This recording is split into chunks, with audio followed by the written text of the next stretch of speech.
You take her or you Mom's go." moving in with us. His words struck me like a bolt of lightning. I stared at him, barely believing his words. As we sat on the sofa at my place, discussing our future plans, he suddenly announced that his mother would move in with us, not just temporarily, but permanently. "What do you mean?" I frowned and my head went blank. "My mom said she wanted to move in," the boyfriend said casually. "She's lonely living on her own, and we have a place where we can take care of her. She can help with the housework and cooking. You should know that families should take care of each other." A deep unease welled up inside me. Though my mother never seemed malicious, I sensed her care was always tinged with meddling. She would nitpick at me, accusing me of being careless, and even rummage through my belongings when I wasn't around, turning my living space into a chaotic mess. She could effortlessly spot my flaws, making me feel like an immature child rather than a grown-up. I took a deep breath and tried to keep my tone calm. She's an independent person. Why can't she continue to live in her own home? We need our own space. My boyfriend looked a little impatient. "You don't understand. She's been living alone for so many years and she's lonely. We should take better care of her. And since she moved in, she does the housework and cooks, so we're all much more relaxed." "You're talking so casually," I said, gripping the coffee cup tightly, my voice trembling. "Do you know how suffocating her care is? She constantly thinks I'm not good enough, insists on making decisions for me, even micromanaging how I fold clothes and pack things. This isn't care, it's control. She's only doing this for your own good. Why can't you accept her help?" The boyfriend's tone suddenly turned serious.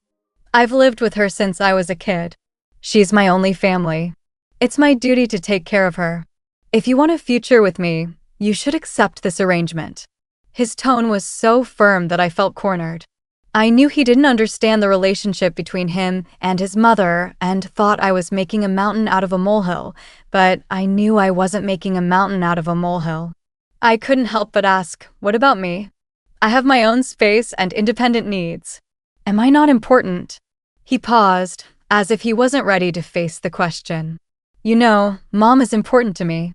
If you don't like her, I'm in a bind too." "It's not a matter of liking or disliking." I felt a sting. I can't go on living in her shadow.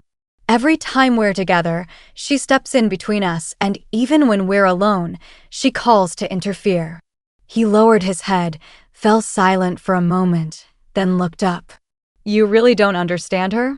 I'm not asking you to accept her. I just want you to get along. Harmony." I sneered. "You make me live with her like a passive recipient. How can there be harmony?" During this time, I kept recalling the days when I lived with his mother.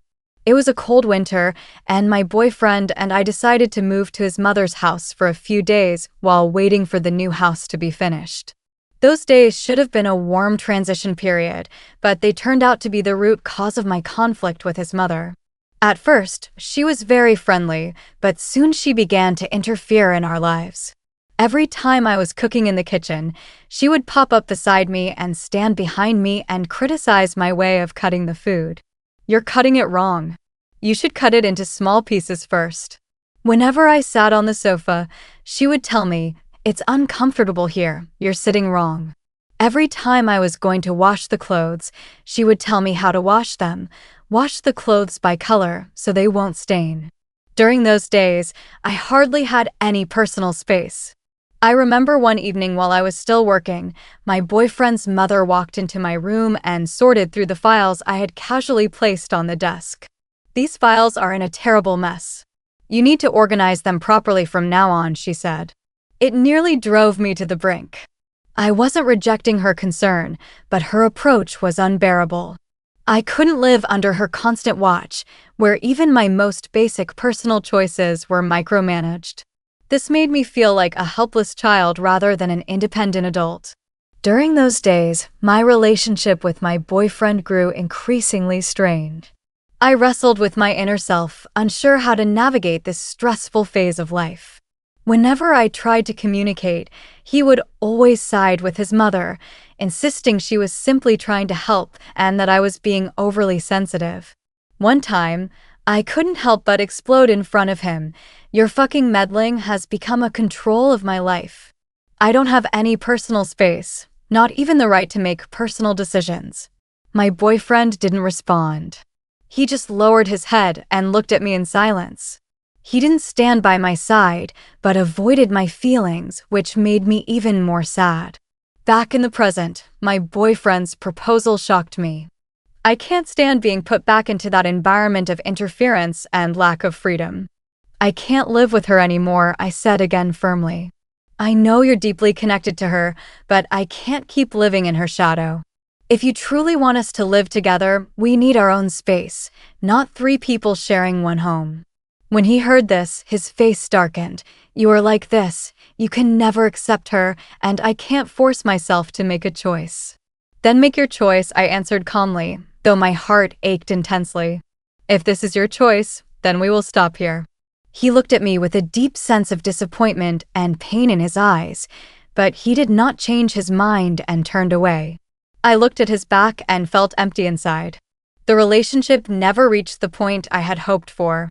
Though I've made this choice, my heart still aches with indescribable pain. I once loved him deeply, believing we could walk hand in hand. Now I must choose to respect myself, no longer sacrificing my identity for others' expectations. What I need is someone who respects my personal space and autonomy, not a relationship that feels like being controlled and suffocating. I know that even though this relationship is over, I will definitely find a partner who makes me feel free and respected. And now I have to keep going and live for myself.